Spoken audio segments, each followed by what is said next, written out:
Olá, tão queridíssimos e queridíssimas escribas, como é que vocês estão? Como é que estão as leituras desses escritores maravilhosos? Seus mundos de dentro, suas casas, suas obras, né? Olha, a gente já navegou por Osman Lins, Manuel Bandeira, Ferreira Goulart, Graciliano Ramos e hoje a gente vai inaugurar a aula do módulo 5 sobre Vinícius de Moraes, esse grande poeta, nosso poetinha, né, do coração, e que foi e que é, né, muito especial e marcante, tanto na poesia quanto na música, na literatura. Vinícius escreveu não somente poesia, mas ele escreveu prosa, escreveu belíssimas peças de teatro, né? Inclusive aquele Orfeu da Conceição foi levada para o cinema, ganhou o Oscar, etc. Ele revolucionou a música popular brasileira e a sua poesia, além de nos tocar profundamente, principalmente no quesito do amor, ele viaja nos mitos gregos, na música popular de tradição, na própria, vamos dizer assim, nos poetas franceses, nos poetas românticos. A gente vai ver isso tudinho durante essas aulas do módulo 5 sobre Vinícius de Moraes. E não percam, né, no dia 26 de maio, nós vamos ter uma live especialíssima com a poetisa, escritora de resenhas de livros, de filmes e engenheira Elba Lins. Então, não percam, dia 26 de maio, pesquisem lá nas nossas redes sociais o link para participarem desse encontro. E para quem ainda não é inscrito, vão lá se inscrever, faz favor. E também leiam os materiais de apoio, assistam os vídeos das aulas. Então, a construção juntos, né, dessa rede de conhecimento. Então, vamos começar por um documentário interessantíssimo, né, que eu tive o prazer de assistir esses dias, assim, quando eu estava estudando sobre Vinícius, que é o documentário Vinícius de Moraes, né, que é de 2005 e tem a direção do Miguel Faria Júnior, e ele também faz parte do roteiro, né, ele escreveu o roteiro junto com a Diana Vasconcelos e o poeta e pesquisador Eucanaã Ferraz, que também é quem nos brinda com essa obra reunida de Vinícius, que é o livro base dos nossos estudos no módulo 5. E sim, esse documentário, ele, além dessa participação do roteiro, desses pesquisadores, nós temos artistas do calibre de Gilberto Gil, Maria Bethânia, Caetano Veloso, teóricos poéticos, que eu chamo assim, como Antônio Cândido, o próprio Ferreira Goulart, o nosso Ferreira Goulart, que a gente estudou aqui no módulo 3, e a gente descobre coisas de Vinícius que a gente não sabia antes, né? Que ele escreveu mais de 400 poemas, publicados em 12 livros, traduzidos pelo mundo inteiro, em várias línguas. Ele foi diplomata do Itamaraty, iniciou na tradição dos poetas românticos, como eu falei no início da aula. O pai dele, o Clodoaldo Pereira da Silva Moraes, foi poeta e primeira e grande influência de Vinícius, né, na escrita.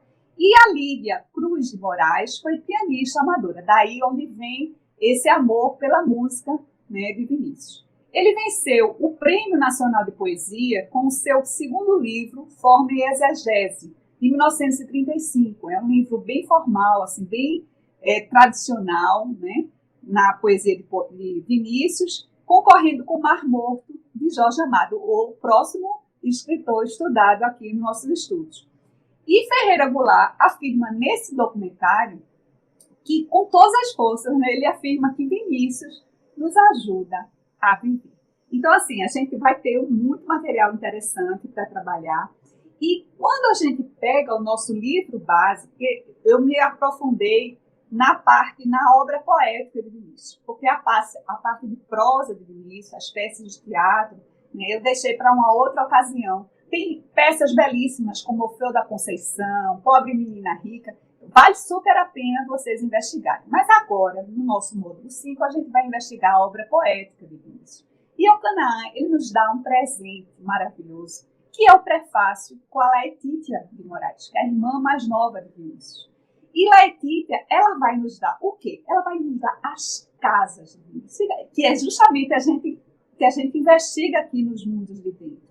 E ela fala lá um trecho do prefácio, ela diz que eu vejo, ao rememorar as coisas da infância, um desfilar de números de casa, a começar pelo 114 da Rua Lopes Quintas, para onde foram meus pais, recém-casados, e aqui seguiram o 192 da Rua Voluntários da Pátria, o número 100 da Rua da Passagem, o 132 da Real Grandeza, e por aí ela vai desfiando esses números e essas ruas das casas que Vinícius habitou. Mais tarde ela vai falar um pouquinho mais sobre a influência dessas casas na vida de Vinícius. Então a gente também vai retomar a Laetitia.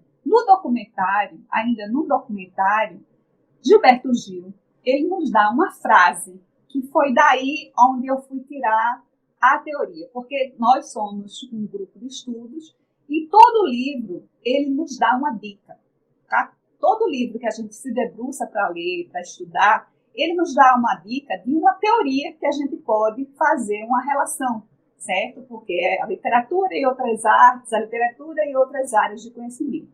Então, quando eu estava assistindo esse documentário, eu escutei essa frase de Gil, ele dizendo que Vinícius trabalhava no cerne do afeto. Eu acho que isso é central e é uma grande verdade na vida e na obra de Vinícius. Gil ele afirmava que Vinícius ele queria unir pretos e brancos. Ele que se dizia o mais preto dos brancos, que existiam. Mas eu vou além. Eu afirmo que Vinícius ele desejava unir a teoria com a poesia. Antônio Cândido fala nesse documentário que Vinícius ele começou na tradição, certo, da poesia. Tanto é que assim me impressionou quando eu comecei a ler a organização de poemas que o Elcanaã Ferraz fez, porque ele faz de uma maneira cronológica. Eu me impressionei porque não era aquele Vinícius que a gente está acostumado a ler, a escutar as músicas, etc. Mas existe uma razão. A formação dele foi uma formação que foi lá beber exatamente nos clássicos, Foi uma formação que começou muito católica, religiosa, etc. Ele foi aluno de escola católica, religiosa, e tudo isso influenciou muito Vinícius. Então ele começa de uma maneira mais tradicional, até mais rígida, e depois ele vai, vamos dizer, flexibilizando, ele vai popularizando, mas sem perder a qualidade, sem perder a profundidade, sem cair, como eu vou dizer mais adiante, no lugar comum. Ele começa lá com o Caminho para a Distância, ele é de 1933, o primeiro livro dele, e ele já nos traz o que a gente vai encontrar mais adiante, até nas músicas dele. Ele já nos traz essa bipolaridade entre o erudito, e o popular, entre o sagrado e o profano. Quando a gente lê, o ar está cheio de murmúrios misteriosos e na névoa clara das coisas há um vago sentido de espiritualização. Tudo está cheio de ruídos sonolentos que vêm do céu, que vêm do chão e que esmagam o infinito do meu desespero. Em outro trecho do Caminho para a Distância, ele vai afirmar que a vida do poeta tem um ritmo diferente, é um contínuo de dor angustiante. O poeta é o destinado do sofrimento que lhe clareia a visão de beleza. E a sua alma é uma parcela do infinito distante, do infinito que ninguém sonda e ninguém compreende. Então, a gente percebe que já existe, já lá desde o início, desde que ele começou os escritos, publicou o primeiro livro, a gente já percebe essa, vamos dizer assim, essa hibridez da tradição com o popular, com o sentimento, com aquela coisa mais pungente, apaixonada que Vinícius vai nos trazer, tanto na sua poesia, quanto na sua prosa, quanto na sua música. Isso me fez, além da frase de Gil, além da detecção assim, desse afeto que Vinícius derramava, tanto na sua obra quanto na sua vida, eu me lembrei de uma teoria que nós aplicamos lá no módulo da música dos estudos em escrita criativa de 2018, quando nós tivemos aulas tanto em Recife quanto em Porto Alegre, que é a teoria dos afetos barroca. Lá em 2018, a gente viu que a teoria ou doutrina dos afetos, ela remonta à antiguidade, né? Quando os gregos direcionavam a música para atingir a catarse, para provocar a catarse nos espectadores. E isso a gente já viu, de uma certa forma, com Edgar Allan Poe. Lembram lá na Filosofia da Composição, quando ele compõe o corvo e vai de trás para frente para aumentar a intensidade e provocar o clímax, provocar a catarse. Exatamente, a teoria dos afetos, ela traz essa característica. E lá em Platão, ele já enumerava 4 afetos, né? O prazer, o sofrimento, o desejo e o temor. Então, essa teoria, ela foi resgatada no Renascimento, que o Renascimento ele trazia muita coisa dos gregos à tona, né, novamente. Ela foi resgatada no Renascimento e era apresentada lá nas casas dos mecenas, dos ilustres apoiadores da arte. Quando chegou o Barroco, essa teoria novamente volta à tona, e só com uma diferença. No Renascimento, era a harmonia que era mestre da palavra.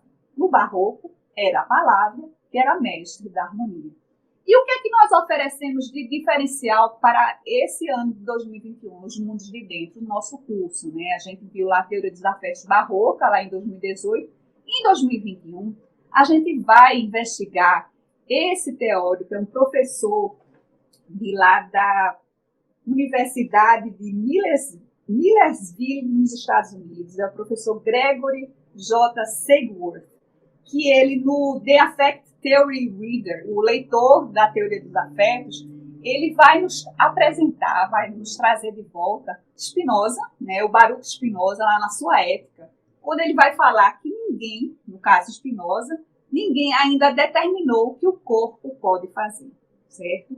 E Spinoza ele vai investigar justamente esse ainda não do corpo, né? Esse conhecer o corpo que ainda, né, nós temos, mesmo depois de tanto tempo que ele publicou, mais de 300 anos que ele publicou, o Spinoza publicou a sua Ética. Spinoza ele vai nos falar desse trânsito, desse processo, né, que é o afeto, ele é dinâmico, ele está sempre em construção. E isso a gente encontra tanto na vida quanto na obra de Vinícius, né? Quando a gente vai ler, por exemplo, nessa poesia chamada O Prisioneiro, que está em forma em exegese, ou seja, nos livros mais tradicionais dele, ele afirma: passariam as horas e nas horas o auge de cada instante de sofrimento.